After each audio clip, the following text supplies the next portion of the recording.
All right, welcome into the Sunday NFL preview show, getting you ready for week 6 of the NFL. First week of bye weeks. 4 teams are not playing this week, so 2 less games. Makes our picks a little harder, especially for the pick 6 if you missed it. Be sure to check that out. But we're going to get into every single game here. Hopefully we get some better refereeing this week. That'd be nice, right? Oh, man, yeah. Some weird stuff going on with the roughing the passer call. But, let's not forget that how far we have come from pass interference calls. Watching the NFL this year is so much better because the pass interference calls are non-existent. Right. They seem to have cleaned that up a little bit. But in that to replace that, now we have the phantom roughing the passer calls, which is just absolutely ridiculous in my mind. It's smart from the NFL because you had a really bad PR move with Tua. And it's a bad situation, right? Right. But really bad PR too is another aspect of this. But now you have some. You can't throw a flag on. But then you have the refs reacting to it and over extenuating the call or the rule, right? But now the NFL's defending safety. So now it's a good PR move. Very interesting, right? Good PR, today, not for fans. I mean, we're all angry about the 2 terrible calls roughing the passer. When everyone's like, just a week ago, we're saying you got to call roughing the passer. You got to get 2 off the field. This is ridiculous. Now there's player safety. Hang on. But let's remember, there was a roughing the passer call. There was. I agree. On the Tua penalty. Here we are a week later saying that's too much. That's too much roughing the passer. Just in 1 week's time, we've flipped completely to the other side. The NFL does not need to make an excuse to make up bad calls, okay? The NFL does not need to make a PR move with the calls in the game. That Matt Milano was immediately called for roughing the passer. I was at the game, and I did not see Tua's head hit the ground, and I was confused as to why he was called for roughing the passer. When I saw the replay and saw his head bounce, I'm like, oh, okay, they called it just for that reason. Even though the contact wasn't much, it was enough to cause that contact, and they threw a flag on him. Same thing in the next game, right? When he got hit and he went down, it was a clean hit. His head hit the ground. It's not about calling the penalty. It's about what happens when that contact is made, when somebody is in concussion protocol, and how you take them out of the game and make sure their safety is what is coming first, not their ability to play or come back in a game. Sure. So you got to be able to do both. I don't want to hear this terrible calls are now acceptable because they're trying to be player safety. You got to be able to do both, but the whole thing is built around trying to protect the quarterback, trying to prevent their heads from hitting the ground. But yeah, 2 terrible calls. A Tom Brady call. If you haven't seen that, check that out. God. Completely.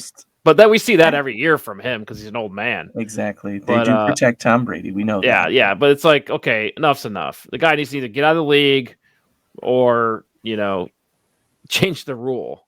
Don't call it on him, right? One or the other. The other one, Derek Carr gets the ball ripped out of his hand by Chris Jones, and literally the ball was possessed by Chris Jones before he roughed the passer. He didn't even rough the passer. He fell on him. He tried to brace himself, and he rolled off. That's what you're supposed to do. That's what the players were taught to do.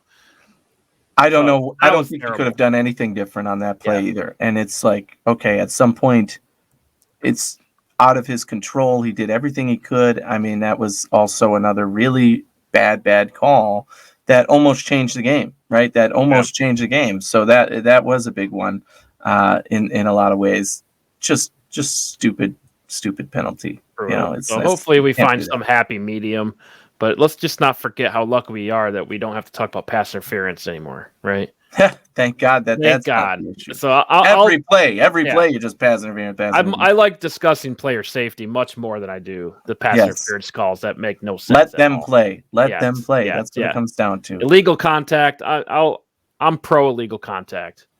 Right, 5 yards instead of 50. As long as it's not, grabbing the jersey or something around the neck, egregious, which I think they are making those calls this year. I haven't seen many no calls that have been bad, right, in pass interference terms. It's a much better product. Of course, there's always a few, but yes, right. Overall, I'd say it's cleaner on the pass interference side. Yep, that's been better for the football. And the holding, I don't think has been too confusing this year.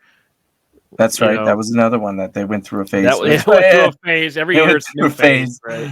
Holding on everyone, every play. But I haven't looked at the stats to see what's up, what calls are up, what calls are down.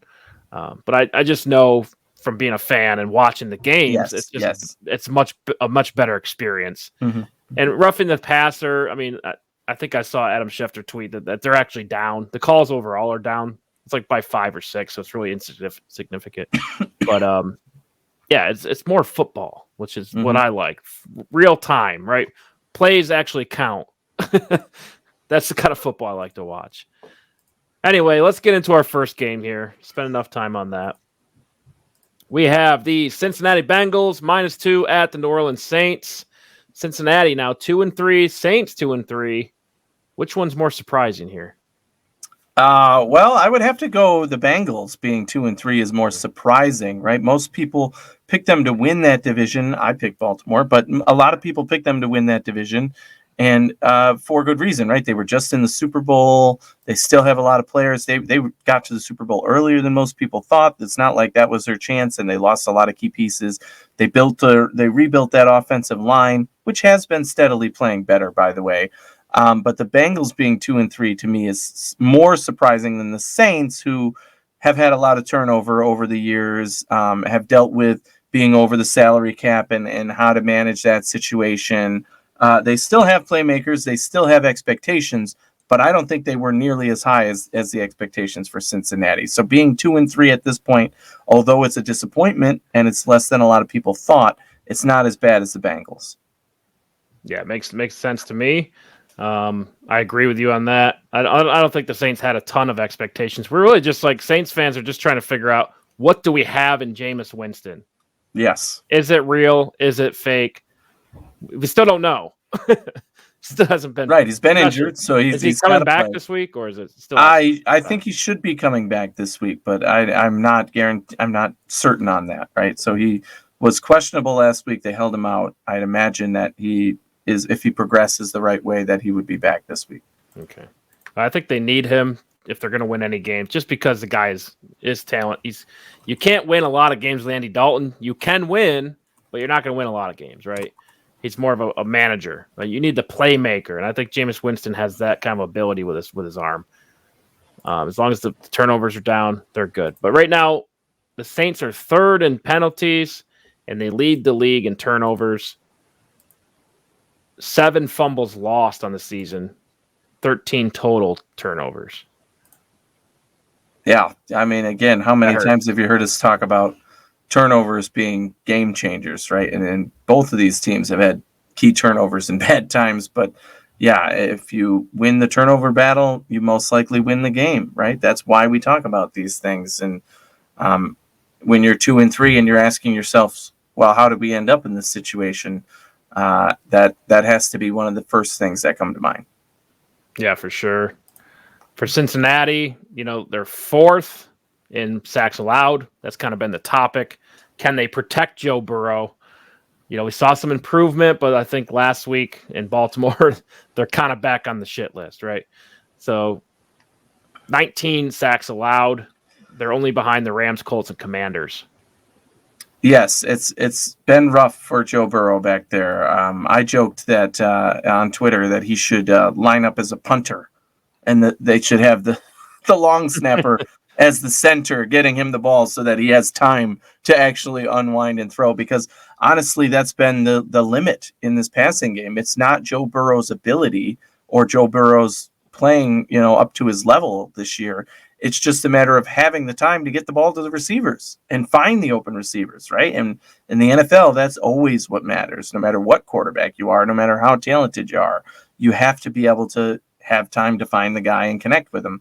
And Joe Burrow has had very little of that with guys in his face as soon as the ball snapped. I mean, it's been bad a lot of times. And I think the Bengals know that they have to do better to protect him, because I don't care what defense you're playing. If you are that weak in the offensive line, the defense is going to exploit that. These are NFL players, all of them. They can get to you. They will. And we've seen that. That's why the Bengals are 2-3, right? Each of the teams they played, even the ones they've beaten, has exploited that offensive line in some way and has targeted them. And again, when that happens, what happens? Well, you get to the quarterback, you sack him, you're going backwards, you're losing yards, and you most likely are turning the ball over a little bit more because either Joe Burrow's letting it go to just try and make a play with no time, or he gets hit and he fumbles the ball. So, yeah, I mean, there's a lot to take advantage there if you're the Saints defense and say, this is how we win the game. We just attack at the quarterback position. And in these Bengals games, again, that's what you see. Doesn't matter what down it is. Doesn't matter what time it is. They are coming after and bringing the blitz against Joe Burrow because it's effective. Yeah, makes sense to me. So who are you taking? I'm taking Cincinnati in this one. I think they bounce back. They're a very balanced team on both sides of the ball. Mm-hmm. I like that. I like Joe Burrow on third down. I think they're top 5 in third down percentage, and that's the key, right? You can kind of run the ball in early downs and make a play on third down. That's kind of what it takes to win. I like Joe Burrow in that sense. I like the Cincinnati offense in that sense. Get T. Higgins involved, right? Teams are given help to guard Jamar Chase. I think T. Higgins has a ton of ability. I think they start looking to him. Although I don't love the matchup versus Saints defense, I like T. Higgins. And let me check and see if I went over or under on this one. Yeah, I'm going with the Saints, actually. I do think this is one of those matchups where, again, Joe Burrow is going to see everything brought at him. And this Saints defense is good enough to do that. They have good enough cornerbacks and safeties that they're going to be able to trust and bring as much pressure as they can on Burrow in order to, again, disrupt that timing. Burrow has had trouble finding Chase, right? We haven't seen huge combinations between them a lot this year as much as we would expect because Burrow's been under pressure and they know to cover Chase and double team him. And like you said, to get those other guys involved. Boyd, T. Higgins, you've got to start making plays. The tight end, Hayden Hurst, although he's been dealing with an injury as well. It's tough to get that engine moving in the right direction when your quarterback is pressured that much, and the Saints are going to take advantage of that. And that's why I'm picking the Saints to win, and they're getting points in this one, so obviously I'm taking them with the points as well.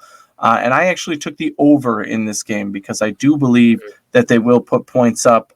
43 is pretty close to where I would see the total, but to me it's more like 24-20, and that's just enough to put it over, so I'll take the over. Okay, I took the over as well. Just want to make sure we were aligned there. Making sure what I'm actually picking is actually what I'm saying. So, yeah, I took the over for Cincinnati Saints. So let's move on to the next one here. We have the Tampa Bay Buccaneers at the Pittsburgh Steelers. Kenny Pickett's second start goes against Tom Brady, who's on like his 100,000th start, right? Very big age difference in this one. I'm sure that'll be the topic of the week. Oh, yeah. You know, whatever show, it's on CBS or Fox, whatever, that they'll be talking about that like crazy. Yeah, and my initial thoughts here are that Pittsburgh is in for another rough game because Tampa Bay is starting to hit their stride on offense, right? And this, much like Buffalo, resting a lot of guys, this is going to be the game where Tampa Bay says, oh, here's our scrimmage to get things right.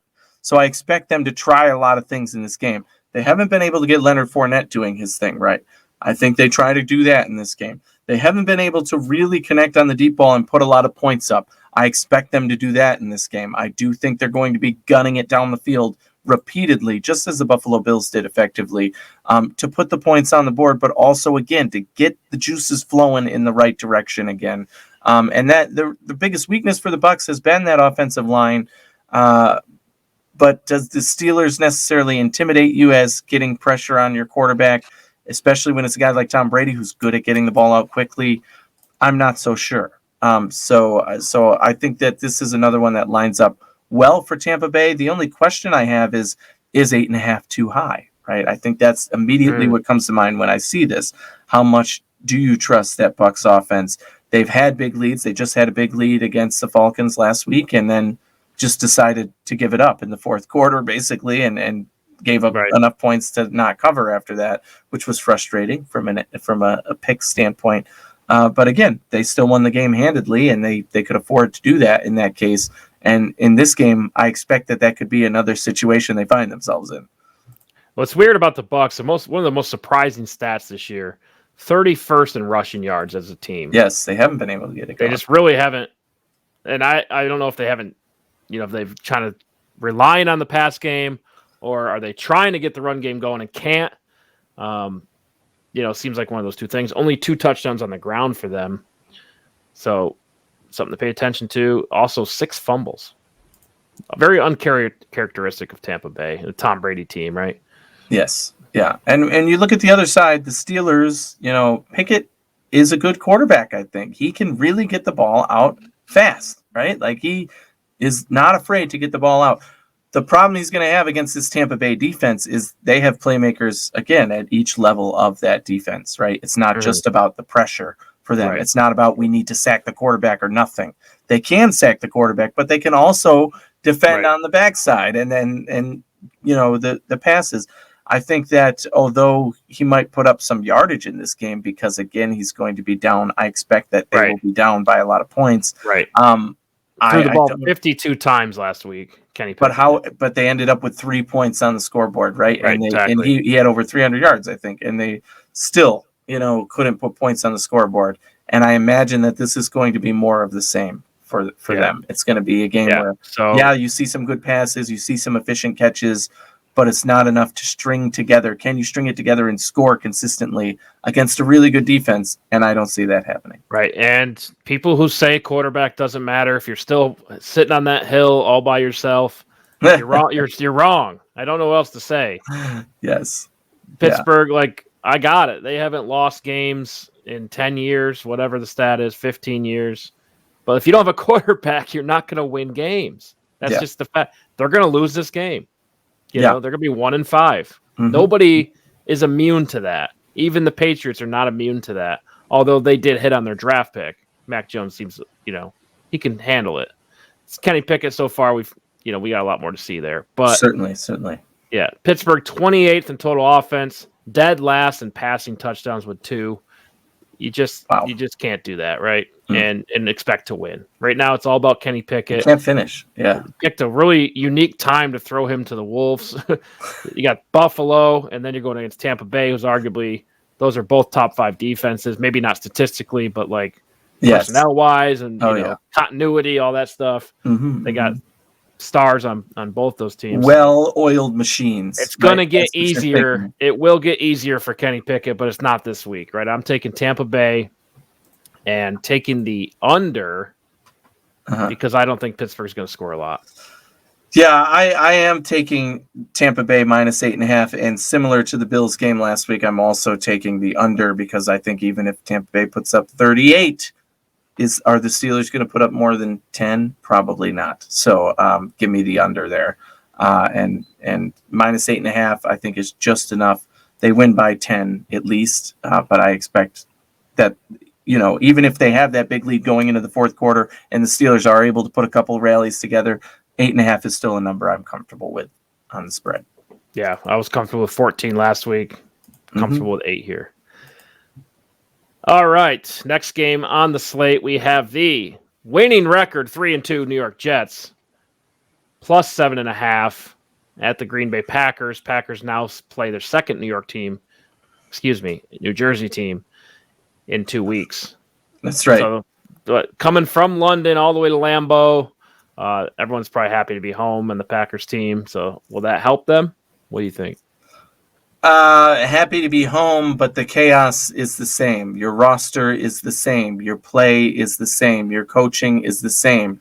The Green Bay Packers are not a good football team at this moment in time. Period. End of story. I like Aaron Rodgers a lot. He's a damn good quarterback, but the Green Bay Packers are not playing well right now. Okay? They cannot put it together. You looked embarrassing. Go the frig home. You don't belong in the NFL versus a third-string quarterback in New England, right? Like you do. Embarrassed. Absolutely embarrassed. Get off the friggin' field. Like, you don't belong in the NFL if you can't handle a lead with a third string quarterback in the game. And that's not friggin' Tom Brady coming into the game. That's for sure. So they win that game in overtime. They get lucky there. They squeaked one out. They move to 3-1. Then they go over to London and they play another inferior team in the New York Giants, and they blow that game. And they looked terrible in that game. The defense was getting gouged. They made Daniel Jones and Saquon Barkley look like, Emmitt Smith and Josh Allen out there, for God's sake. It was just crazy. And Green Bay's defense is supposed to be what's carrying them right now. For years, they put on hold maintaining and building the offense around Aaron Rodgers to build up that defense so that they could win consistently long term. Well, guess what? Now the defense isn't there. I don't know what the problem is. It's just not working. If you watched any of the New England game, any of the Giants game, you can see that, like, there is just something wrong. Like, this is not a good defense. They are getting exploited. They're not getting to the quarterback enough. They are getting dinged up in the pass game. They're giving up big runs. I mean, there is nothing good about that defense right now. And then you look at the other side, their offense, and Aaron Rodgers, he can't consistently find a reliable wide receiver. Lazard is the one he has the chemistry with. Lazard was the one that he relied on in the Giants game we saw a couple times. But the fact of the matter is they aren't getting it done there either. And he is consistently under pressure, and it's working. Their offensive line seems to have taken a step back. So there's a lot to not like about the Green Bay Packers. And I could go on about the Jets, but I'll let you chime in about the Green Bay Packers for now. Yeah, the Packers, I mean, they seem one-dimensional to me at this point. You got to rely on Aaron Jones, A.J. Dillon, right? That's everyone thought that, yes. Right? And those two guys, like A.J. Dillon and those thighs, you can run through any defense. You just got to stick to the game plan. They're trying to squeeze apple juice out of a cucumber. It's like throwing it to your Romeo Dubes, and I know you love the guy. I do. But he's not a number one receiver. You can't make him a number one receiver. Allen Lazard's not a number one receiver. Yeah, you can't make him a number one receiver. They've tried this tight end Tunyon project. They tried Jimmy Graham. They've tried all these tight ends. Aaron Rodgers doesn't like throwing to the tight end. Yeah. We've been through that before, right? And then Christian Watson, who maybe could be a number one receiver, he's not developed enough. He's not getting the ball at all. So you got to run the football. You're a smash mouth team now. Get on board with Chicago and just run the football. They've had success with that in the past, but that's what you got to do. Even though teams are going to scheme against that and they're going to stack the box, you still have to do it because you really don't have a choice at this point, right? It seems like.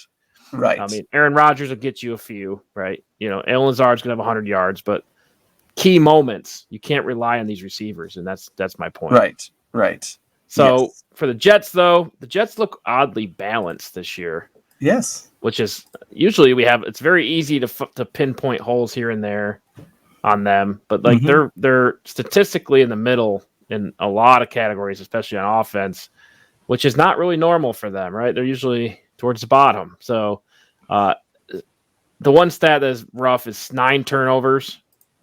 That hurts. That's probably why they're not, 4-1, or even better, and being talked about as a legitimate team, right? But yeah, 12th in total offense, 9th in passing, 24th in rushing with a rookie running back, mind you. And Joe Flacco's throwing the ball 60 times a game. I'm not sure what that was about. Yeah, right. That was the first skewed statistic, right? There's a little bit skewed. But 11th in points per game, right? Interesting. Yes. They can score. They have those players, man. I was high on this team in the preseason, and I told people that they would be a lot better than you thought and that they would win games that most people wrote them off for. And this is one of those key games for me because Zach Wilson now playing in his 3rd game of the season, he's building that football momentum back. He's building chemistry with his receivers. Breece Hall and him found the connection last week. Breece Hall, the running back, mind you. But he's getting the run game and the pass game. That's more of what they expected. He's that dynamic. Michael Carter ability built in there as well, right? Yes, Carter is more of a running back as well who can catch the ball. I mean, Zach Wilson has pieces on this offense. He can run the ball, right? So there's so much that this offense can do. And I think him going into his 3rd start of the season after getting another big win, last week, their momentum is sky high right now. Their confidence is sky high right now. That's going to free them up to make plays and score points and play freely on the field, which is going to benefit them in this game, right? The more risk you take against this defense that I just said is susceptible to giving up big plays, the more reward you're going to get. And you're also not going to be offset or demoralized if you do make a mistake. If there's a fumble or if you go down by a touchdown, I'm not going to count the Jets out because they are going to be able, they have the ability with that confidence, with that chemistry, with that momentum to come back in a game and say, we've done this before, we can do it again, right? And if you're the Green Bay Packers, you can't say that, right? So I think that you could not have more two polarizingly opposite teams when it comes to momentum, when it comes to energy, when it comes to questions around the team. The Jets are as sky high as they could be. The Green Bay Packers have hoped that they hit rock bottom at this point. And for that reason, by the way, the line in this game, I should comment on for sure, right? Yes. 7.5 to me is not a football-minded line. What do I mean by that? This is, you're looking on paper, and Joe Casual NFL fan says, the Green Bay Packers are good. The New York Jets are never good, right? Because in recent memory, that is very true of the last decade. What was that person's name again? Joe what? Joe Casual NFL fan, right? So Joe Casual NFL fan says, Green Bay Packers good, Jets not good. Green Bay should win this game by at least a touchdown, right? When really, if you look at what has happened so far this season, this line, I get it, it's in Lambeau Field. The Green Bay Packers should be favored to win, but this line should be closer to 3.5 than 7.5. To me, that is ridiculous. That's why if you're a betting person, put your money on the Jets. This is one of my pick six games this week for this reason. 7.5 points is just bad line in my mind. I don't know what Vegas is thinking with that. It's 1 point away from the Tampa Bay Steelers game. Exactly. And that is this is clearly not the case. Just if you have been following football at all right now, that doesn't make sense. And you can say that the Jets have played inferior opponents. I don't care. They have the momentum. They have the young players. They have the chemistry to go forward and win a game like this, let alone be a 7.5 point underdog. And in fact, I am picking the Jets to win this game. Wow. So I'm taking the Jets to win this game. It wouldn't surprise. Now Green Bay should win it. Don't get me wrong. I said this against the Giants too. Green Bay should have won that game, and they didn't because they couldn't put it together. The Jets have some holes on defense that can be exploited, but that defense is also boosted by everything we just talked about. And they're going to take advantage of this Green Bay offense being limited. And I think that the Jets find a way to win a close matchup versus this Green Bay Packers team, and them getting 7.5 points. Even if you don't think they're going to win the game, put your money on that 7.5 points, because I just don't see Green Bay putting together enough unless the Jets really fall flat on their face this week, which I don't see happening either. And for that reason, I'm also going on the over for this game, over the 45.5 So points. The Jets have been bad for so long. You've lost your bias against the Jets. You've completely lost it. You're saying the Jets could win this game, be 4-2. The Bills, we'll talk about later, potentially could lose that game in Kansas City. Like, that's no joke. Mm-hmm. And the Jets could be atop of the AFC East after 6 weeks. 6 games, which means absolutely nothing. Nobody cares, right? They're not. The Jets are not making the playoffs. If you hear us talk about New England, you'll realize Anthony has this bias towards them. He finds a way for them to lose in his commentary, but the Jets, man, they've been bad for so long that's gone now. There's nothing there. And look at the roster again: young talent, good players. I picked the Jets to finish 3rd behind New England in 4th place. And the way Miami is dealing with injuries right now, they could finish 2nd, and it wouldn't surprise me.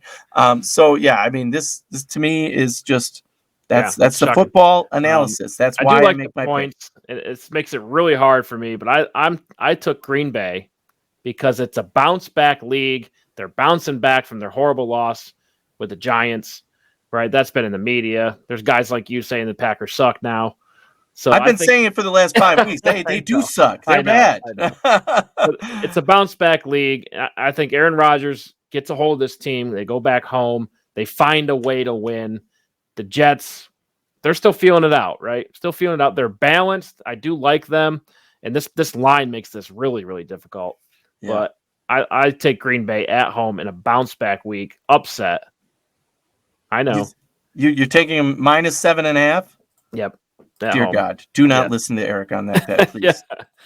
And that's what I'm taking, and I'm going over 45.5. Over. So we both agree there, at least, on the over. Yeah, you got to pick some upsets. Maybe I'm picking too many this year. My record would say that, but you got to go. You got to go with picking Green Bay to win is not an upset. Picking Green Bay minus 7.5, that's riskier than it sounds. Yeah. Yeah, but I like them in a bounce back week. Anyway, next one. Ravens -6 at the other New York team, the Giants, who are 4-1. Yeah, this is a very interesting game. This might be the biggest challenge the Giants have faced yet. Yes. We're going to find out, are they for real or not? And this is a good measuring stick for them. Yes, I do agree with that assessment. And I have been equally down on the Giants run, right? Or calming the Giants run. They certainly have a lot to say for themselves, right? Their energy has changed. The momentum has changed. The attitude has changed. That matters more than anything for the New York Giants, where they're at in their path right now, right? They're not competing for a Super Bowl. They're rebuilding, whether they like it or not. They got a new coach. They don't know where they're at running back and quarterback and everything else. They're rebuilding. So to be 4-1 at this point is an absolute miracle. And they've been playing their shoes off, and they deserve credit for that. That win against the Packers that we just talked about was phenomenal. They did everything right in that game. Danny Dimes balled his butt off in a game where he was injured. He deserves credit for that win. Saquon Barkley came back after an injury, after having an injured week. He got another injury in this game, came back in the fourth quarter and made a huge play in the game-winning drive, right, or in the go-ahead drive. So that was another huge benefit for the Giants. Credit to the Giants there. However, the Baltimore Ravens are not in the NFC. The Baltimore Ravens are not the Green Bay Packers. The Green Bay Packers, as I just said, are not a good team, really. The Baltimore Ravens are, right? And they proved it last week against a tough opponent in Cincinnati. And they were able to grind out a win and make it happen versus that tough opponent. The Baltimore defense has not been great this season. However, I think this matchup favors them. They're going to make the game go through Danny Dimes and not through Saquon. I think they'll be able to control Saquon's production. He might still have a big burst run or, yards after catch and whatnot. But I think that they will better be able to control this offense of the Giants more than other teams the Giants have faced this year. And the Ravens offense, although the Giants also deserve credit on defense for playing very well. And if you look up the stats, they're good at pressuring the quarterback and all sorts of things that they're high on the list of. But the Ravens are a total another level of offensive production that the Giants have not faced. They score a lot of points, right? Yes, exactly. Right about that. And that's exactly what I'm saying here. With Lamar Jackson and J.K. Dobbins is back, I think that's good production for them now. He's been able to find his wide receivers and connect with them and score points. Ultimately, that's what it comes down to. Put the points on the board. And I do not have confidence in the Giants to stop the ability of the Ravens to put those points up. Right. And I'm kind of on that same boat. The Baltimore Ravens are averaging 27.6 points per game. It's fourth in the league right now. And the Giants are really good in close games. They're good at bringing you to their level and then coming down to the last minute, right? They play pretty well in the last couple minutes of the game, right? With Baltimore, you got to find a way to keep up with them throughout. Defense, like you said, is not playing great, but their offense is playing phenomenal, right? And this will be a huge challenge for that Giants defense to keep up, to slow them down. No team slowed them down yet. Maybe Buffalo, if you want to make that argument. But I just don't have confidence in the Giants' offense keeping up with them shot for shot, right? So you got to make some defensive plays if you want to have a chance. You have to slow down their offense. And I just don't think the Giants can do that right now. Giants 21st in points per game, 20.6. They're doing really well with what they have. But Lamar Jackson and company is just coming at you from every direction. Yes. They're playing lights out. So, yeah, I think this no-brainer. I'm taking the Ravens in this one. And let me check that over-under here. Yeah, I'm taking the Ravens as well, -6. I think they win it by at least 7 to 10 points, even if the Giants make a late run to try and come back again. And I went over in this game because of that. I do think the Giants will put points up against this Ravens team. God knows they've been giving up a lot of points, but I don't think they'll be able to stop the Ravens offense and maintain and keep the level that the Ravens have. So give me the Ravens in -6 in the over. I went under. Just think there's a lot of running teams. Sure. They don't score as many points, but again, Lamar is passing the ball a lot more. But I think Saquon, you got to be Saquon Barkley heavy if you're going to have a chance. You can't rely on this Giants passing game, right? You got no shot at scoring 40 points on Danny Dimes' arm at this point. Anyway. Next one here, we got the New England Patriots +2.5 at the Cleveland Browns. This should be an even match, really. Like, I see a lot of similarities on both sides. They play good defense. They like to run the ball a lot. I know New England's got a running back out, but Stevenson probably gets the load, but he can certainly handle that. And then Nick Chubb is ground and pound for days and days and days. So this is a very New England, Bill Belichick style football game, and I expect to see that throughout. What's your thoughts on this one? I do agree that it could be a close game and that they have similar styles.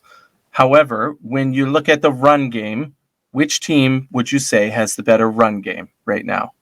Oh, it's Cleveland. Oh, it's Cleveland, right? No doubt, yeah. And which team would you say has the better quarterback? Brissett playing backup quarterback, but having started every game this season, or Bailey Zappi for the New England Patriots? At least, if he's the scheduled starter, even if Hoyer is ready to go with this game.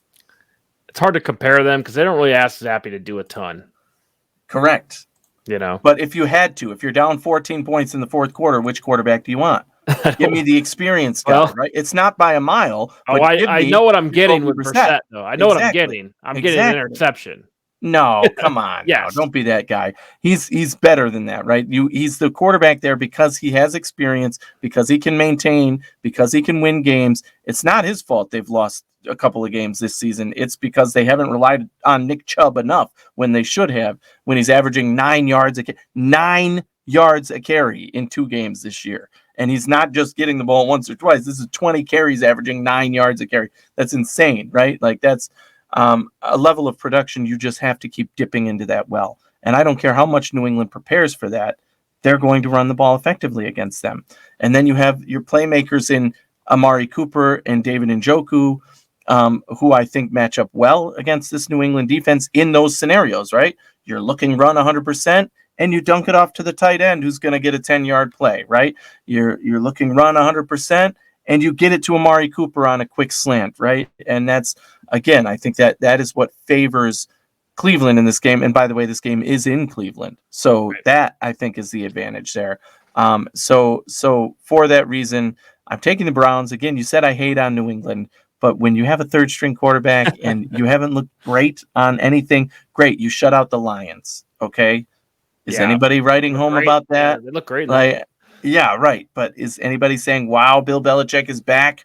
His defense is number 1 in the league again? No. Show me you can shut down Nick Chubb in this offense, and I will be impressed, and you will get my respect next week.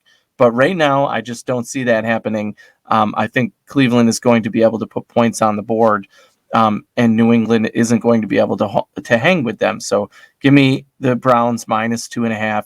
And I'm actually still going with the under for this game. I do think both teams play good defense. Again, the Browns overlooked for the fact that they do play good defense. They do have a lot of names on that defense that can play. Mm-hmm. And I think that that's going to keep this game at the under, maybe somewhere around a 20-13 score. Yeah, and I could see that. But New England right now, 4th most turnovers on the season at 10. And that's just quarterback play, 6 interceptions, right? Can't have it. Can't have it, right? And as much as I want to, find a way for New England to win this, I just can't. Like, Cleveland's a better roster. They're better at every position group. Yes. Right? Their defense is more talented. Maybe they don't coach it as well. Different topic, different story. Bill Belichick's always going to win that argument, right? Mm-hmm. Mm-hmm. But on the offensive side of the ball, Cleveland stacked. Amari Cooper, Nick Chubb, they're getting a lot of production out of those players. Oh, yeah, and Kareem Hunt, who you hate. But it's not that I hate him. It's that Nick Chubb is doubling his production right now, and they insist on putting him in every other drive. Strategy to rest, right? Yeah, it's terrible. Cleveland, 10 rushing touchdowns on the season. They're way ahead, leading the league in rushing yards. They're going to beat Bill Belichick at his own game. And I just can't see it any other way, right? Cleveland has the tough loss last week. They should have beat the Chargers. That hurts. Bounce back league, folks. I'm always going to pick the momentum, right? I think Cleveland thinks they're better than their record shows right now. And I think they pulled this one off, in my opinion. And I took the over on 43. Both defenses get tired. I think they slack in the end. And points get scored. Cool. All right, let's move on to the next one here. We have the San Francisco 49ers -5.5 at Atlanta. I got no taglines for Atlanta. I'm trying to think, the Marcus Mariota led, or just like they're just so underwhelming this year. The Cordero Pitt, no wait, checks notes. Kyle Pitts, checks notes. Yeah, exactly. Drake London. Drake London led Atlanta Falcons. There you go. Deion Jones gets traded. Yeah, right. You know what we should say is maybe the roughing the passer Falcons. That's kind of what they're known for. But yes, I got nothing late for penalties. I mean they're struggling, but they've been able to put points up. Still, they've been able to cover spreads. Right, they've been doing it consistently. I said this last week, and I still picked against him. Marcus Mariota is the leading quarterback in the NFL for beating the spread, folks. And again this week, I'm picking against him. This is one of my pick sixes of the week. If you didn't see it, I'm going with San Francisco -5.5.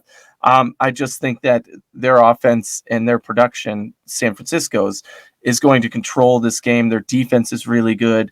The Falcons are dealing with more and more on the injury front, on the trade front, on the identity front. You know, if Marcus Mariota is going to be the guy going forward, or when does the young quarterback get the call here? You know, you've heard us mention it time in and time out. They're still 2-3, which keeps them in the conversation, and I think keeps Mariota his job for the next few weeks again, consistently. But give me 49ers. They're the better team. They should really win this game handedly. They're going to be able to control the pace, which is what they do on offense. Wilson is going to be able to run the ball. You know, Garoppolo is going to be able to get his completions in. This is a game where I think Deebo Samuel could have a couple of big plays, either in the pass game or the run game. 49ers are just going to, I think, win this game from start to finish. Yeah. Right now, the 49ers defense leading the league in sacks at 21. They've allowed 2 passing touchdowns on the season, 4 interceptions, no rushing touchdowns for a quarterback. Only 53 yards allowed for a quarterback. And that plays well into this because Marcus Mariota, that's all they have right now. His legs, right? Got to get Kyle Pitts involved here somehow, some way. But I just think San Francisco has their number at this point, right? I think what San Francisco does well on defense matches up extremely well with Atlanta's offense. It's going to be a tough day for Atlanta. The only thing they really got going for them is San Francisco's traveling across the country to play in Atlanta. I don't know if that's ever had a big impact on a game. Probably some, but not a lot, right? So I'm taking San Francisco. It's funny because like we were talking about development year for them, and all of a sudden now it's like, are you going to win the NFC? Are you going to have the best record in the NFC? That's the real conversation for San Francisco at this point. The NFC West looks weak. The Rams are bad in every category. Their only threat really is the Cardinals, who we're still unsure about. But really, the path to the number 1 seed in the NFC, for me, if you can get over the hump of Philadelphia, it's a clear path for San Francisco. For Philadelphia, I don't think it's clear. Right? NFC East, Dallas 4-1, Giants 4-1. Not to mean that they're going to win the division, but it's just going to be a little tougher than we thought, right? Maybe. No, I like it. I still like Philly in that division, hands down. I don't think the Giants are going to stay in contention for long, and I think that even when Dallas gets Dak back, they're going to come back down to earth as well. But they split with the Giants. They split with Dallas. What? You think they sweep them? You think? Yes. Okay. Yes. All right. Both Giants, of them. You don't think the Giants can will one out of them? No. I think they sweep both teams. They're better than both teams. Okay.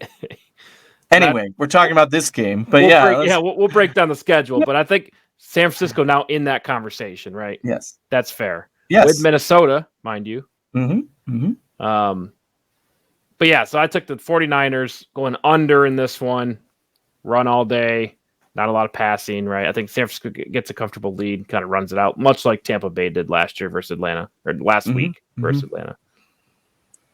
Yeah, and that's what I think too, is run the ball. I mean, I could see San Francisco. They put up a lot of points last week, but I could see them staying right around 28-13, and that would be the under. All right. Yeah, you weren't too thrilled about my San Francisco take there. We'll have to talk about that offline. I mean, I picked them to win the division preseason, right? San Francisco's, I picked them to beat the Rams in the division, but I think I picked the Rams. But that's still a competitive division. Rams they're in trouble right now. I'm not a believer in the NFC beast that everybody's talking about. No, it's Philly. Philly's a really good team in the NFC. Dallas has a lot of questions still for me, and although they're better than I thought, and then the Giants, I don't. But San Francisco can be any team in the NFC. Yes, anyone. Agreed. If they play their style offense and defense, they'll lull every team to sleep in that NFC. Just the continuity with that team. They've been together so long. They they can do so much more there. But we've seen them put up stinkers as well this season. Right? They're not undefeated for. Oh, you had some behind the scenes stuff. Like Jimmy G didn't even have a playbook till week 2. You know, that's kind of important, you know. But anyway, let's go to the AFC South here. We got the Jacksonville Jaguars plus 1.5 at the Indianapolis Colts. Level playing field when it comes to the record now, right? 2-3 for Jacksonville, 2-1 for Indianapolis. Tennessee's at 3-2. Tennessee's 3-2. Yep. Level playing field, right? Starting to kind of level off. Oh, the whole division. I mean, yeah, it's definitely a division of competitive and who's really gonna take the reins, if you will. And it seems like Tennessee is the team who has done that thus far. And they're on bye this week. I believe they're one of the teams on bye. Yep. So they have an advantage in the sense that these two teams are playing each other and they're at home relaxing. So, there's this game is basically a pick 'em again. You know, plus 1.5 is no favorite here, and I think that it's in the right direction right now, meaning that Indy is still the favorite because they are the home team, and neither one of these teams has maintained a consistent play, right? Jacksonville has had 2 really exciting offensive games and a bunch of stinkers, right, in between. And that's why they have 2 wins and 3 losses. So it's either a really exciting game or a stinker for them. And when I think about that offense going against this Indy defense, which has looked good consistently all season, it's really the Indy offense that I haven't trusted. And for that reason, I'm leaning toward Indy for this game, and I picked Indy to win this game in what is essentially a pick 'em. So Indy minus 1.5, and Indy to win. And I took the under in this game. I don't believe either offense is going to win the game. Again, I think it's Indy's defense holding Jacksonville's offense to one of those bad games versus one of those good games, taking the ball away a couple of times, which would give them the momentum to get points on the board. It wouldn't surprise me if they win this game 18-10 or something by kicking all field goals. So I don't trust the Indy offense. I don't think if somebody said, "Oh, is this the game that Matt Ryan turns into the quarterback Indy expected him to?" Maybe, but I'm not betting on that. I'm just betting on the defense to do what it takes to shut down Jacksonville. Yeah, and I still haven't got a good read on what's going on with this Colts offense, right? There's something just wrong. They're not sustaining drives, right? They're only averaging 30 yards a drive. It's 25th in the league. Not good on third down, right? 24th in the league at 36% on third down. It's just really uncharacteristic of them, it seems like. They're dead last in points per game, 13.8. So it's just they're not scoring, not maintaining drives. You know, will that improve? Sure, it definitely can. You can only go up from here, right? But this team did beat Kansas City. So like you said, the defense, I think, is there's something there. You're just kind of waiting on the offense to show up. And maybe that's this week. You know, Jacksonville knocked them out of the playoff hunt last year. Jacksonville embarrassed them already this year. It's time.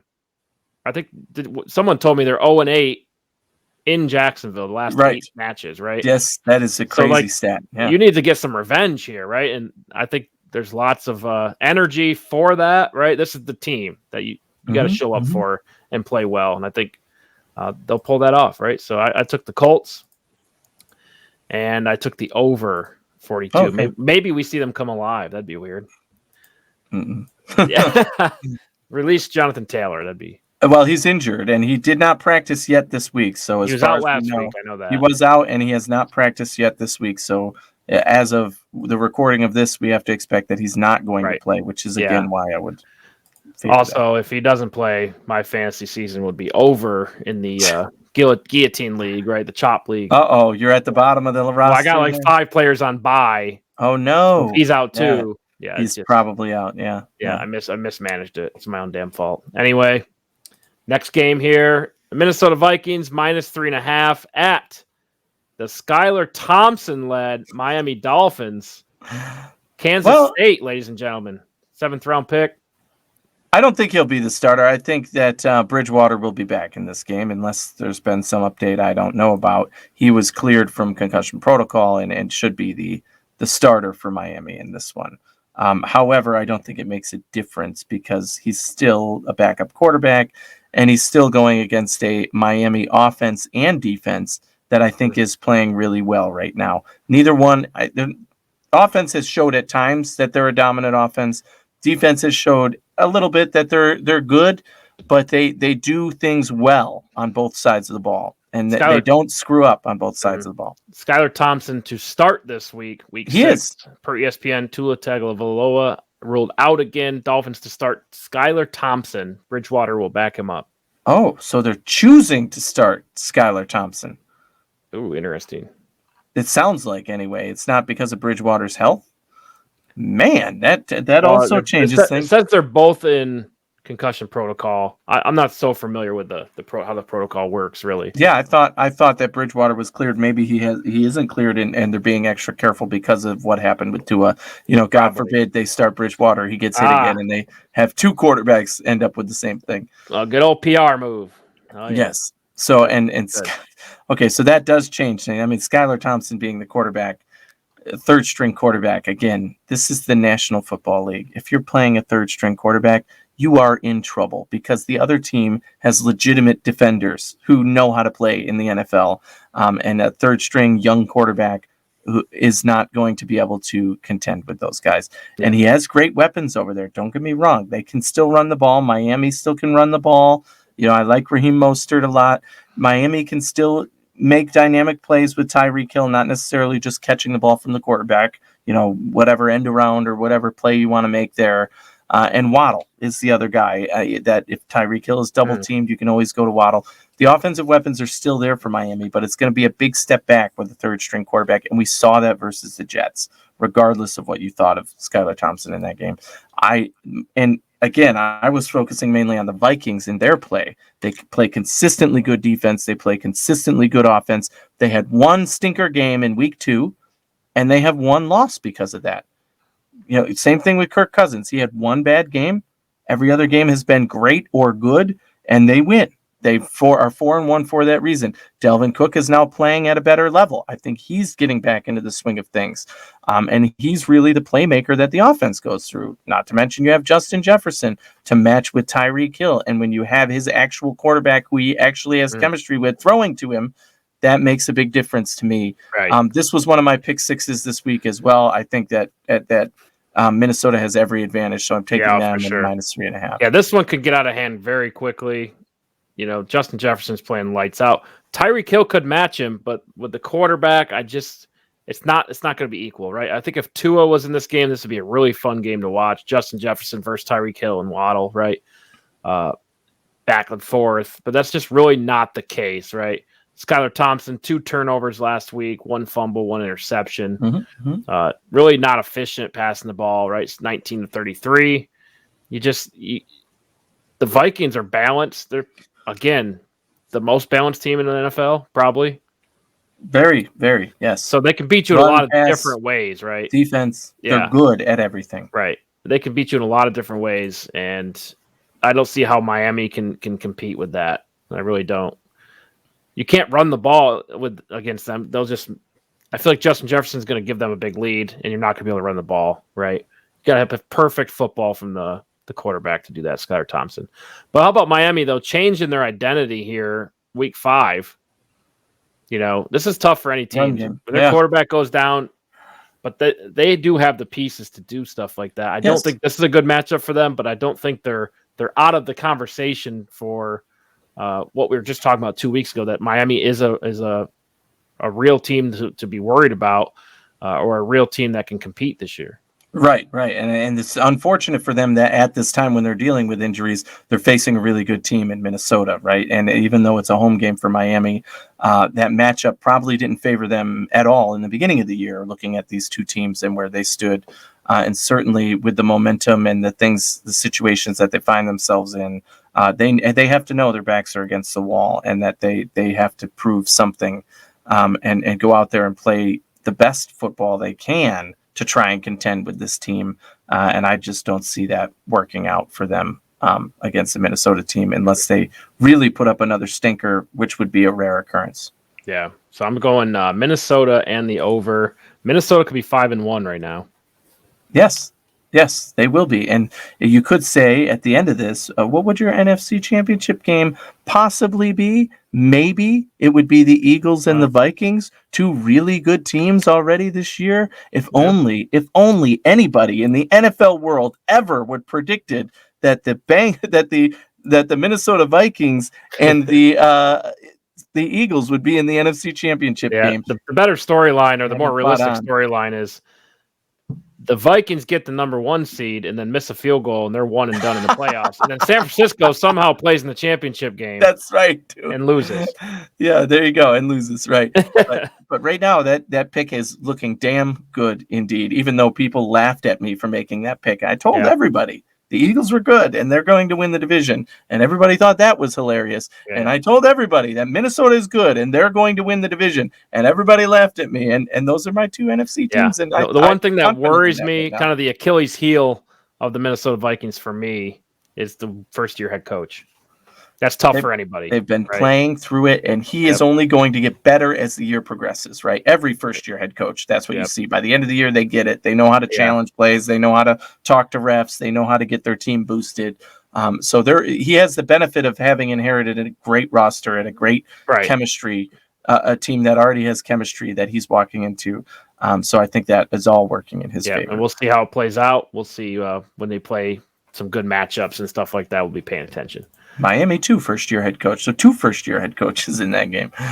All right, so now we're into the 4 o'clock matchups. There's 3 4 o'clock games here. Seem like pretty good ones, except for this one. Carolina plus 11 at the LA Rams. Rams are the most surprising team thus far. I'd say the Giants in that conversation. We'll see what the Jets are. But the Rams are on the other side of, you're not very good. They're not very good on offense. They're a one-trick pony right now. It's Cooper Kupp or bust. Yes, exactly. And then that is not where most people thought they would be, including me. Although I did pick the 49ers to win the division, I still thought the Rams would be the first wild card in the NFC. And right now, they're definitely not playing like that. I think this is a very good matchup for the Rams at this point in time, right? If this were a tough opponent after a tough loss, after 2 games where your quarterback was exploited and thrown down and beaten up and embarrassed, that would be bad for them. They would have 3 losses in a row at that point. This matchup, however, is probably the easiest matchup for them on the schedule at this point, given that Carolina just fired their head coach. There is a lot of chaos going on. They haven't played up to their... That can go one of 2 ways, though. Exactly, right? We've seen teams rally before. And I am going to get to that, but I still think the matchup favors the Rams. However, plus 11 points, 11 points. Remember, I always say if it's 10 or more, your eyes should get big. Why is this 10 or more? Right. And then you look at this team and you say, the Carolina Panthers still have Christian McCaffrey.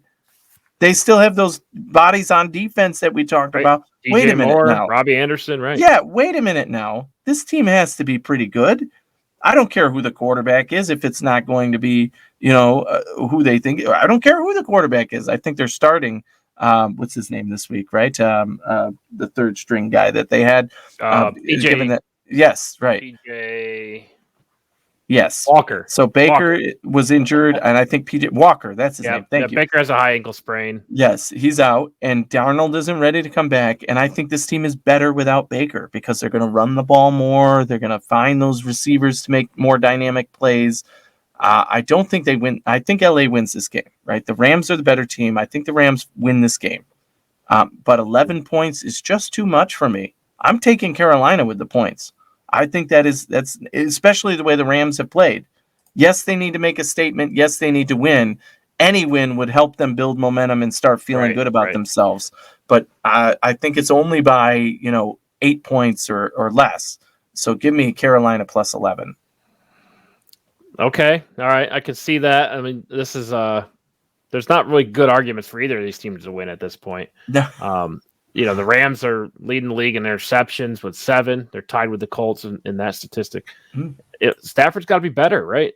They have the most sacks allowed. They're tied for first in that statistic. Yeah, it's just not good. They're dead last in rushing. Dead last in the league. Think about all the teams that suck at rushing this year. They're dead last. I mean, it's just not good.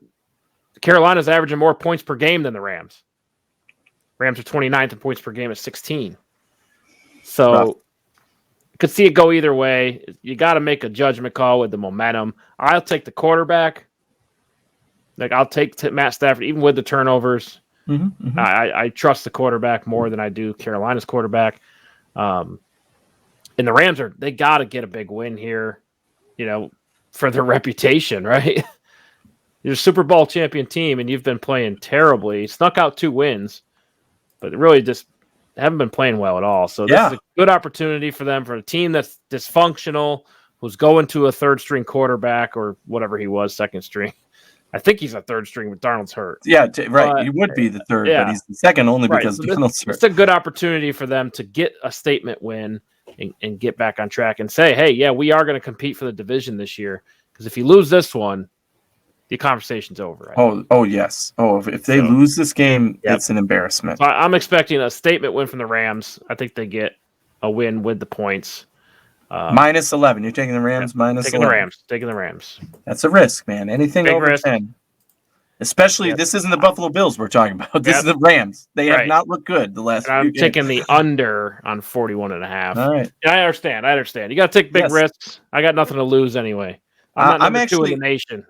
I'm actually taking the over for this game only because I think the points will be there, right? Carolina can still score points. It's not going to be a 31-3 game for LA. It's going to be more like, 30-24, I think, and that is plenty to do the over. Fair. All right, let's move on to the next one here. We got a couple more left.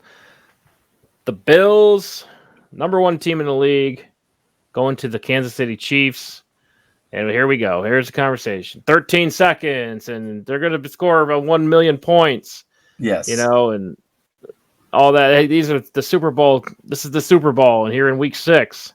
But the reality of the situation is this is not last year. This is not playoff football. Correct. And I don't think they're going to score a ton of points. I mean, we saw this last year when they played in Kansas City, which is also weird. It's also weird. Buffalo plays in Kansas City every single time. But the one in Kansas City, we saw a lot more running than we did passing, right? So, what do you expect from this one? Is it going to be quarterback versus quarterback? I mean, it's early in the season. Kansas City they could care less at this point. They want to get the win for a statement, but at the end of the day, whatever team loses is going to recover and still be a competitor later on. If the storyline is quarterback to quarterback, who do you think is the better? Who has the advantage? Interesting. It's Josh Allen to me, right? It's Josh. If you're talking quarterback to quarterback, right now with the teams they're playing on and what they're capable of doing, Josh Allen is the better quarterback with what he has, right? Think about last season in the regular season. What happened? The Bills beat the Chiefs by 18 points. They beat them. They crushed them. They destroyed them, right? That was the statement win, really.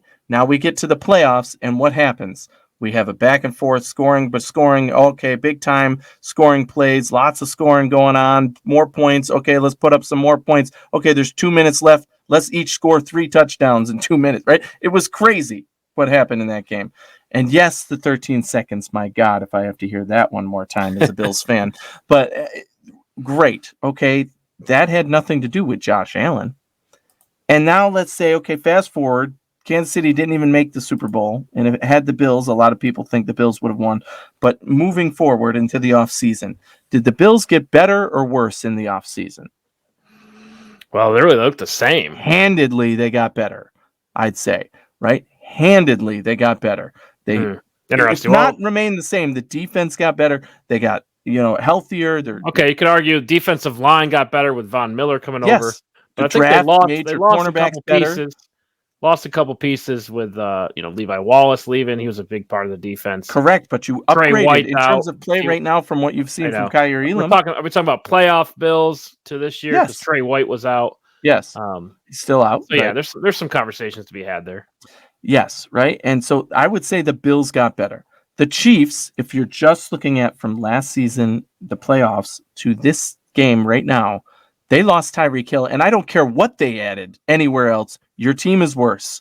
Period. End of story. You lost Tyreek Hill. Your team is now less than it was capable, regardless of how less you think that is. That's variable. But if you lose a piece like Tyreek Hill, your team is less than. And because of that, the Bills have every advantage in this game. This game is in Kansas City. It was last year, too.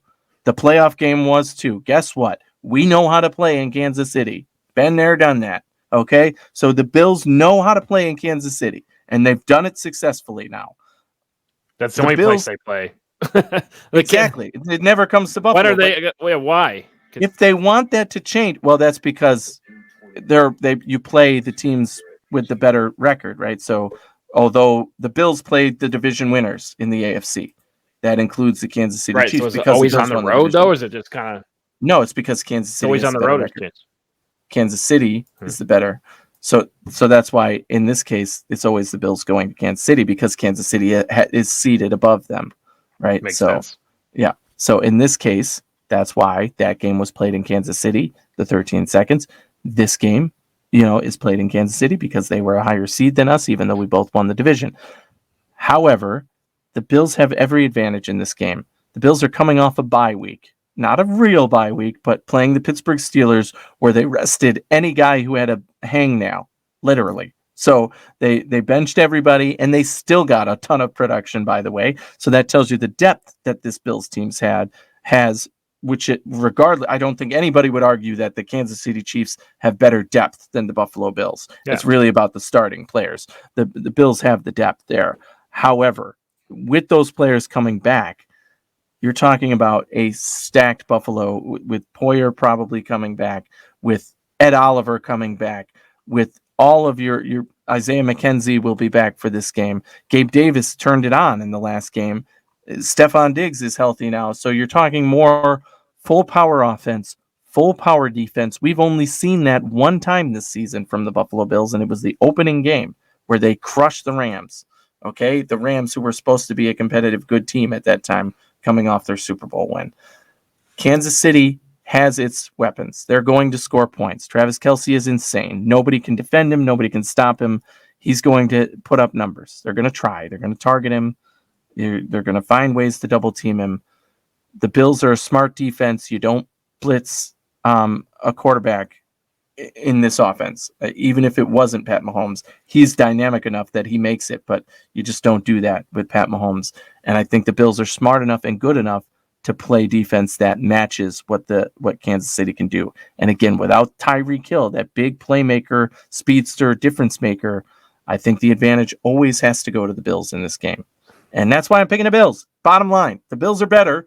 The Bills are going to blow away. The Bills are not, I mean, they're gonna beat the Kansas City Chiefs. They're gonna blow them away. It's not like a straightforward. The Bills are better, right? Kansas City is a phenomenal football team. They really haven't missed a beat. Travis Kelce just scored 4 touchdowns the other day. Against what team? But they do it every week. How many wins? How many wins do the Raiders have this year? I mean, they played one. It's because their defense cannot hang, and their defense has not seen the likes of anything like the Buffalo Bills offense. Okay? I expect the Bills to win big in this game. Big. Their offense is better. Their defense is better. Will the Kansas City Chiefs put up points? Yes. How many do you want? 20?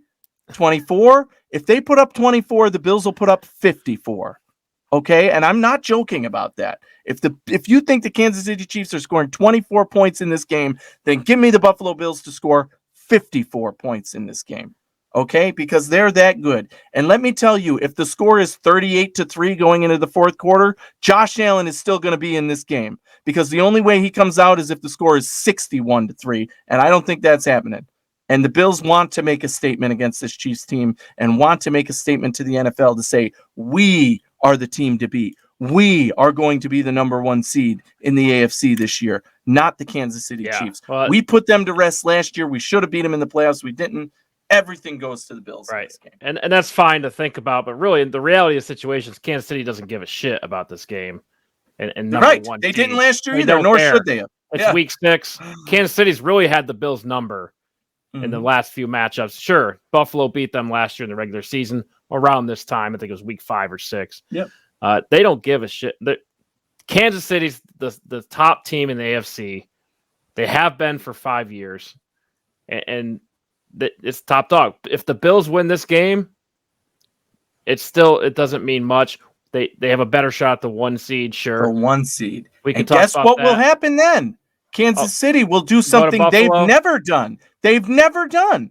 Play a playoff game in Buffalo, and win. So and I think that'll definitely show. It's important to the Bills. I don't think it's as important to Kansas City. Correct. But Kansas City and the Bills are 1-2 in scoring offense. They're 1-2 in every category, right? You know, scoring percentage. You know, how many drives you every opportunity you get to have a drive you score on, right? They lead the league in those 2 categories. So we all know this. This is nothing new. But just to go out and say the Bills are going to win, this will be a back and forth game. It's going to be extremely tough. Micah Hyde is out. That is a killer for the Bills. Yeah, but they're playing well without right. But you got without Christian Benford. I mean, and he's a rookie. I understand Tyreek Hill's out, but these rookie corners, this will be the hardest matchup for them this season, right? Kyer Elam, you know, he had a pretty tough. They were attacking him last week. They were. He got yardage against him. Got yardage, but he got an interception. But this is a different beast. This quarterback, Pat Mahomes, is the best in the league. 1-1 with Josh Allen, if you want to say that. I think that's fair. Sure. But he's playing lights out right now. They drop one of the Colts. You know, it happens.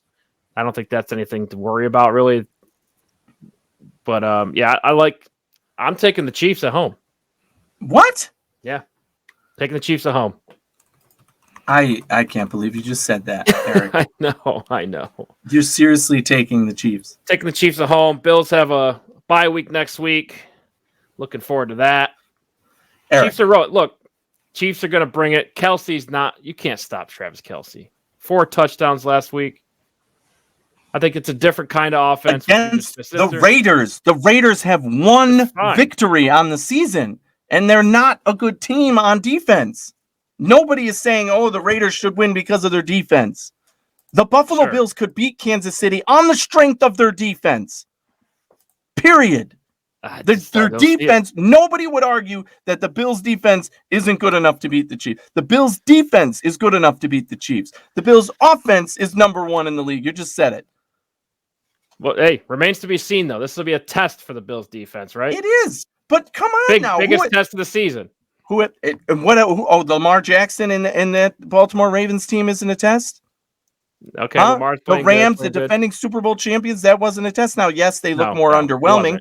Tua and his we played against Tua in that offense, and that wasn't a test. We should have won that game 8 times over, mind you, but that's okay. We took the loss there. And then we got the statement win versus the Steelers, which we said was, whatever. But look at now look at Kansas City's opponents. Okay? The Cardinals. You gave up 21, you scored 44. Mediocre team, right? Equal to Miami, probably. Exactly. The Chiefs beat the Chargers at home. Chargers by 3 points. They always play tough. So I'll give you that one. That's a good one. Right? The Colts, what happened there? Dropped one, happens. 17 points you put up against why? Why, Eric? Tell me. What's the difference between the Chargers right now, the Cardinals right now, and the Colts? The Colts have a good defense. And what do you think about with the Colts and the Bills? Which one has the better defense? Well, I mean, what are you talking about? Statistically?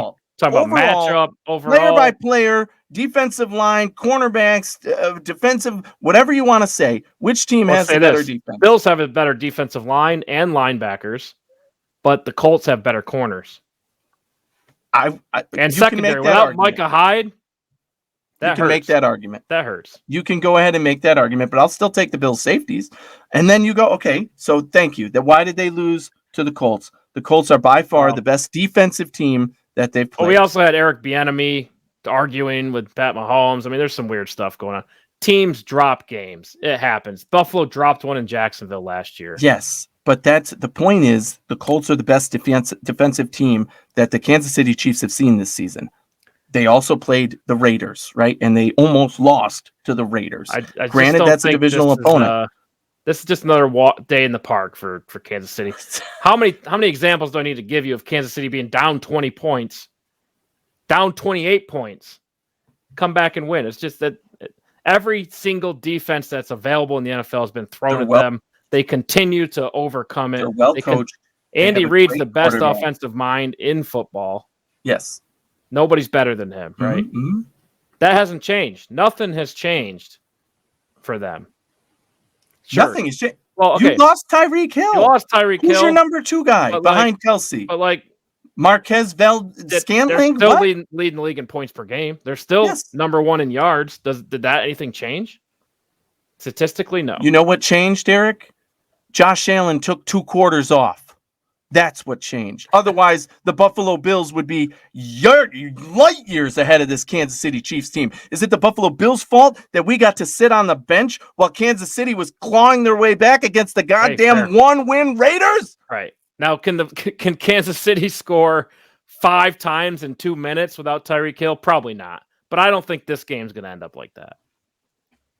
It's not, because the Bills are going to win it big. Right. Well, it's week 6, folks. This is not a championship. You're right. I completely agree with you that the Chiefs, when they lose this game, are going to brush it off and move on because they're good enough to do that. Yeah. But the Bills are going to feel good about it because that puts them in position to get the number 1 seed, more so than last year when they still had I think they were only like 1 or 2 games over 500 at that point when they beat the Chiefs, and were not in position to get the first. It's a huge game for Buffalo. I'll say that, but another day in the park for Kansas City. Coming off a bye, a team is always better. That's just the tiebreaker is important, right? And the Bills know they don't want to play in Kansas City anymore. So I understand that it's big for them. If you have to go to Buffalo in January, it's going to be tough. You know, and they know that, right? So, and this, by the way, if you can't catch on, that is in my pick 6 this week. I'm taking the Bills -3 in my pick 6 this week, and for good reason. You know, I at least think I defended that well, and that's why I passionately defended that too. These lines are great. You're telling me the Commanders and Bears are -1, but then the Chiefs and the Chiefs -3. Like, come on now. I did bet it when it was -2.5, which I think is a much better bet. Yeah. But yeah, we'll definitely be watching that one. That's going to be a fun game to watch regardless.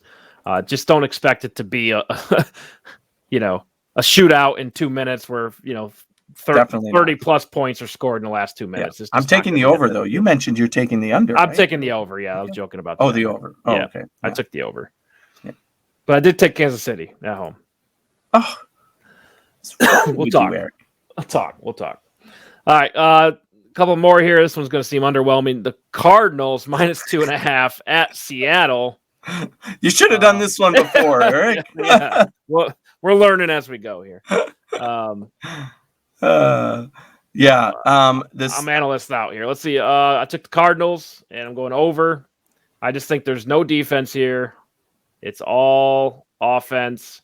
If there was going to be some defense, it's on Arizona's side. It's not on Seattle's side. Yeah, and for that reason, this is one of my pick 6 as well. The Cardinals -2.5 are my big bet of the week. Why? Because I think they can put up points against this invisible Seattle defense, and I don't think that Seattle can hang as much with the Cardinals for it only to be a 3-point game, right? So give me the Cardinals to win by at least a touchdown. And if it's close and somehow Seattle claws back and scores garbage time touchdowns, I still think the Cardinals win by at least 3 points. So I also took the over. I do think points will go on the board. Seattle has proven that despite the fact that they don't play defense, they can put points up.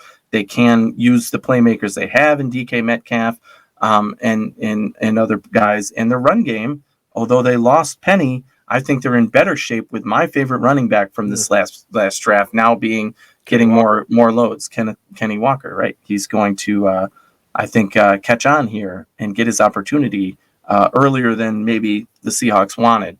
But I think that benefits their offense as well. Yeah, that's fair. I really think the pressure is on both these teams, right? One's going to be 500. Probably Arizona had higher expectations overall, but Seattle to be 500 at this point would be surprising, kind of. But I think the pressure is more on Arizona, right? They have a real chance to turn this thing around and be a contender. D-Hop comes back soon. I'm not sure. I think he was out 6 weeks. So right. He'll be next After week. This. Week 7, he's back. That changes things for them. I think they got to start showing, hey, we're something here, right? And this should be a game that they're expected to win, right? Seattle with Geno Smith, no one expects them to go anywhere. The defense has been terrible. The Cardinals should come in and win this game, if they're anybody. But, I'm just really not sure what they are. I'm not a big believer in them at this point, but show me something. That's what I'm going with this week. I'll take Arizona. And scrolling down here, let's see. We got Arizona, and I took the over 50.5. No defense. All right, next game here. Dallas +6 at Philadelphia, in Philadelphia. Sunday Night Football. Oof. Good matchup here. Heck of a matchup, right? Cooper Rush, man, 4-0. I mean, looking really good, playing really well, doing what he has to do to win games. But now he's facing a team that really matters in both the divisional standings and in the NFL, right? This Eagles team, I have said it from the beginning. I love their balance of veterans and young guys. I love the way this roster is built, and I love the way they're playing right now. And I think that the Dallas Cowboys have played very well on defense this year, but they have not played an offense that is dynamic and as powerful, I'd say, as the Philadelphia Eagles. I do think that the Eagles are the better team right now, right? And that on defense, the Eagles can hang too, right? What if the Cowboys have relied more on the run game, right? And I think that the Eagles know that, and they're going to put the pressure on Cooper Rush to show that he's supposed to be the guy, right? While Dak is out. And I think this is the game that we get the reality check of why Cooper Rush is a backup quarterback, because he can't do some of the things that Dak can in a game like this where everything is on the line and you really want to get that win. And it's competitive, but you're facing the team that is just better than you, and you have to be able to find a way to one-up them. And I don't think that Dallas is going to be able to do that in this game. I like Philly a lot. I like what they've done. I think they win the game.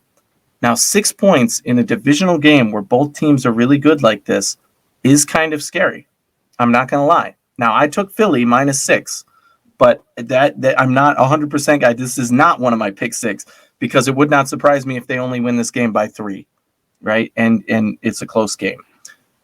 However, I did in my picks take the Eagles and the Eagles -6. Although that Dallas defense is good, the Eagles offense is going to find a way to score. Either Jalen Hurts or Miles Sanders or any of those dynamic receivers, they're gonna find a way to score.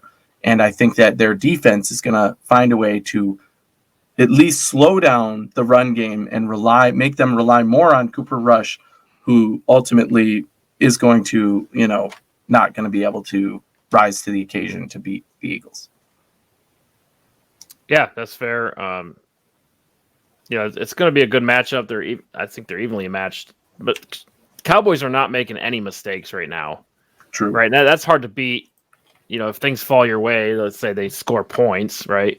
If they do have success on offense, meaning Dallas, it's hard to win when they make 0 mistakes. You know what I mean? Not meaning turnovers and fumbles, sacks, things like that, right? The Eagles are surprisingly giving up a lot of touchdowns to running backs, 3rd most in the league right now. They gave up 5. Right, that's the strength of Dallas right now. But vice versa, like the Eagles are scoring a lot of touchdowns, right? That's why they're undefeated. So could see this one going either way.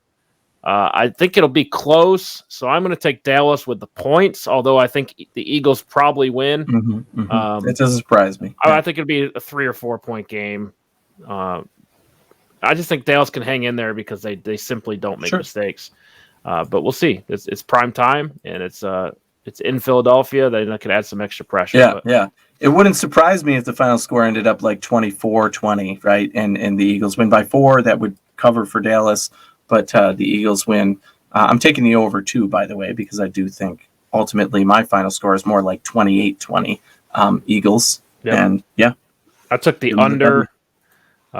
Just think it's gonna be a run game, a lot of defense, right? Good defense on both sides. So taking the under. Let's get to Monday night, last one of the week here. Ending on a high note. Let's ride. We got the Denver Broncos +5 at the LA Chargers. This line seems a little low for me from what we've seen from Denver so far. Well, it's low. I think it's low because the Chargers defense has just been below expectations, right? Their offense has been kind of hot or cold lately, although they've been trending toward the hot. And Broncos defense has been playing well, despite the fact that their offense is anemic. However, they haven't played an offense as dynamic as the Chargers, and this is a good divisional matchup too. So I'm not surprised by the +5. But that being said, this isn't my pick 6 for this reason. The Chargers offense is just that good, and the Broncos offense is just that bad right now. Totally anemic, despite the fact that they play good defense. I think that the Broncos continue their slide, and that the Chargers continue to march on and say, although we're not playing our best football right now, we are still able to put it together and get some wins. Yeah, Justin Herbert, it's all on him. If they can execute the offense, I think they could have a pretty smooth night, right? A lot of stuff in the media last week with head coach Brandon Staley. Got to bounce back from that, right? I think it's going to be a big week of preparation for the Chargers. And I don't even know what to think about the Broncos at this point. Are you... Yeah. I've been waiting for them to have that productive offensive week and just haven't seen it yet. So now I'm starting to think, is it ever going to come? I think the Chargers go in, execute, have a good week of preparation, have a very smooth victory versus the Denver Broncos at home in LA, right? Chargers got to get, you got to put the pedal to the metal, right? Being in this division. If they go to 4-2, though, now the conversation flips. Okay, they are who we thought they were. They are a decent team. Let's shore up the defense because the offense is clicking, right? Austin Eckler, 170 yards rushing. Exactly. I mean, that's something. They got pieces there, right? But Mike Williams, they're getting him more involved again. I think you just keep doing what you're doing. Shore up the defense. Brandon Staley's a defensive coach. He got criticized last week. I think it all works for them in this game, and it's a smooth win. And I'm taking the over on 45.5. Ooh. I'm taking the under just because I don't trust Broncos offense to be able to score much. Fair. All right. Thanks for hanging in there with us. A little longer show tonight, but, lots of storylines, lots to get to. These good analysis. They're a little tight games this week. So it's been a lot of fun for us and hope you enjoyed. Be sure to tune in Tuesday for the Touchback Tuesday show. We'll give you the reaction to all these games with our man Sterling, Anthony, and I. Be sure to check out Anthony's Pick 6. Guy's on fire right now, number 2 in the nation in his pick. So if you haven't checked that out, you're losing money. Right. That's right. You can't get much hotter than that. You're either losing money or losing bragging rights in your friend groups. You got to watch it. That's right. Yeah. And remember, toss your hat in the ring.